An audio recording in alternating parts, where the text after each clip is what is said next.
જૂનાગઢમાં માર મારવાના ગુનામાં બે પોલીસ કર્મચારીઓને કોર્ટે નિર્દોષ છોડી મૂક્યા. કેશોદનો એક શખ્સ વર્ષ 2017ની સાલમાં જુગાર ધારાની કલમ હેઠળ ઝડપાયો હતો, જેને કેશોદ પોલીસે આ શખ્સને કોર્ટમાં રજૂ કર્યું. કોર્ટમાં આ શખ્સે કેશોદ પોલીસના બે શખ્સો સામે માર મારવા અંગેની ફરિયાદ કરી હતી. જે મામલે કોર્ટે ધ્યાન દોર્યું અને કોર્ટે બંને પોલીસ કર્મીઓ સામે ગુનો નોંધી તપાસ કરવાના અને ફરિયાદી શખ્સની મેડિકલ તપાસ કરવાના આદેશ આપ્યા હતા. જે મામલે કોર્ટે તપાસના અંતે ફરિયાદી દ્વારા ખોટી ફરિયાદ દાખલ કરવામાં આવી હોવાનું સામે આવ્યું.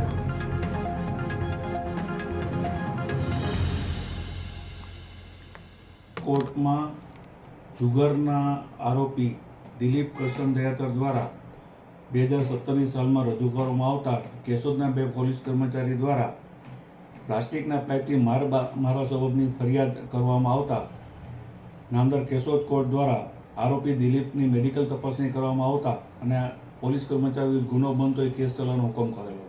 ત્યારબાદ કેશોદના બંને પોલીસ કર્મચારી દ્વારા અમને વકીલ તરીકે રોકવામાં આવેલા અને અમારા તરફથી એવો બચાવ લેવામાં આવ્યો કે જે સમયે આરોપી મારવાનું કહે છે તે સમયે આરોપી અમારી કસ્ટડીમાં નહોતા, પોલીસ કસ્ટડીમાં નહોતા તથા તેના સગા પોલીસના કહેવાથી અમારી સામે ખોટી ફરિયાદ કરવામાં આવેલ છે.